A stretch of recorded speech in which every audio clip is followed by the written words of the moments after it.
September 29th, 1982. Chicago, Illinois. The morning began like any other. Parents kissed their children before school. Office workers sipped coffee, preparing for another day. Among them was a simple, trusted product that had been in American households for decades, Tylenol. But that morning would ignite one of the most terrifying criminal cases in U.S. history, a crime so bizarre, so senseless, that it forever changed how Americans view medicine, consumer products, and even the very idea of safety inside their own homes. This is the story of the Tylenol Murders, a chilling, unsolved case that claimed 7 innocent lives, sparked nationwide panic, reshaped corporate responsibility, and left behind a mystery that remains unsolved more than 40 years later. 12-year-old Mary Kellerman of Elk Grove Village woke up feeling under the weather. Her parents, like millions of others across the country, reached for Extra-Strength Tylenol, a household staple. Mary swallowed a capsule at 7 a.m. By 7:15, she collapsed to the bathroom floor. Her parents called 911 in desperation, but it was too late. Mary was pronounced dead at the hospital. Doctors were baffled. She was young, healthy, and had no underlying medical conditions. Her sudden death seemed inexplicable, an isolated tragedy. Later that same day, 27-year-old Adam Janus, a postal worker from Arlington Heights, returned home complaining of chest pains. He, too, reached for extra-strength Tylenol.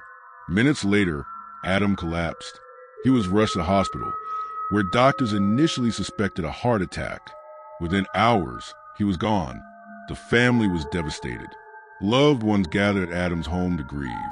In their sorrow, his younger brother Stanley, 25, and Stanley's new wife Teresa, 20, each took a capsule of Tylenol from the same bottle Adam had used. Moments later, both of them collapsed on the living room floor.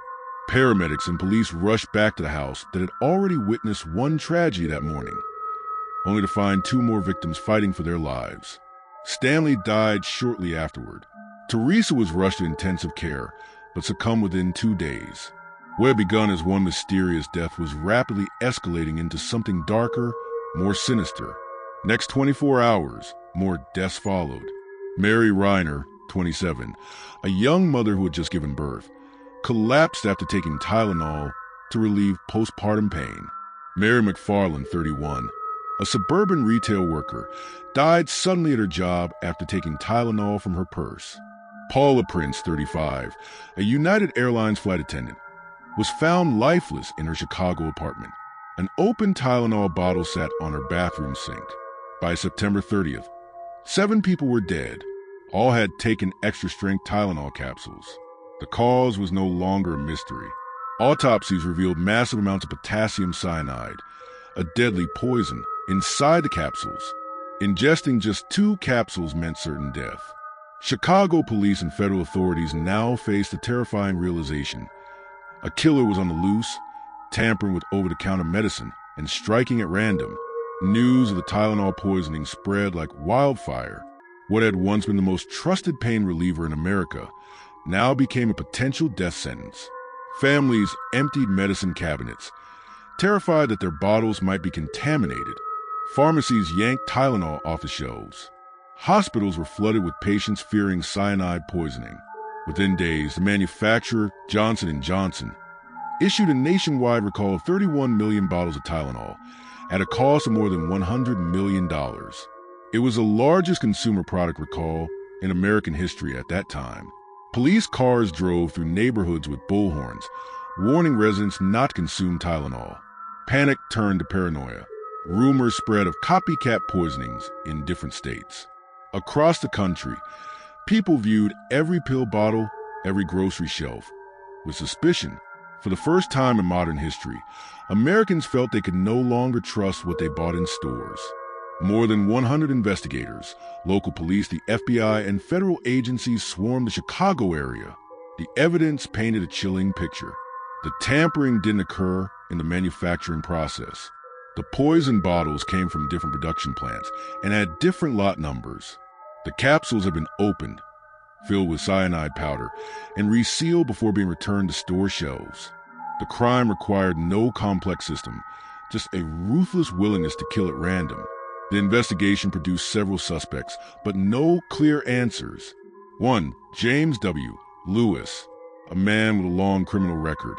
Lewis sent a ransom letter to Johnson & Johnson demanding $1 million to stop the killings. He was later convicted of extortion and sentenced to 20 years in prison, but investigators could never place him in Chicago at the time of the murders. Despite decades of suspicion, no murder charges were filed. 2. Roger Arnold, a 48-year-old dock worker who openly discussed cyanide and Tylenol with co-workers. He was arrested for unrelated weapons charges and briefly considered a suspect. However, there was never enough evidence. 3. Copycat poisoners. Several additional deaths across the U.S. in the 1980s were attributed to Tylenol and other products laced with poison. The original killer may have simply faded back into anonymity, while imitators picked up the method. The victims were more than names in a case file. They were mothers, fathers, children, siblings, and friends. Mary Kellerman was just a child, with her entire future ahead of her. Adam, Stanley, and Teresa Janus represented a family devastated beyond measure, 3 coffins from one household. Mary Reiner, who had just given birth, left behind a newborn child who would never know her. Mary McFarland and Paula Prince were young women with careers and dreams gone in an instant. Their families not only suffered unimaginable grief, but also lived with the knowledge that their loved ones were taken not by accident, but by someone's deliberate, calculated act of terror. Though the killer was never caught, the Tylenol murders forever changed America. In 1983, Congress passed the Tylenol bill, making product tampering a federal crime punishable by up to life in prison.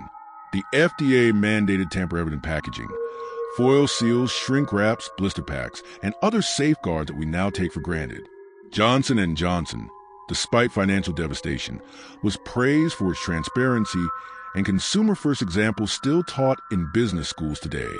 Every time you twist open a medicine bottle and hear that crack, you're witnessing the legacy of the Tylenol murders. The FBI officially closed its investigation in the 2000s, though Illinois authorities still review the case periodically. DNA testing has been attempted on old evidence, but degradation over time has made it unreliable. In 2023, James Lewis, the extortionist long suspected of involvement, died at age 76. He maintained his innocence until the end, taunting investigators with evasive answers and unsettling smirks. To this day, the true identity of the person who committed the Tylenol murders remains unknown. The Tylenol murders represent more than an unsolved case. They symbolize a loss of innocence. A bottle of Tylenol was once a symbol of comfort. After 1982, it became a reminder of vulnerability. 7 people died that September, and more than 40 years later, the question still lingers: who poisoned the Tylenol? Until that answer is found, the Tylenol murders will remain one of the most haunting cold cases in American history.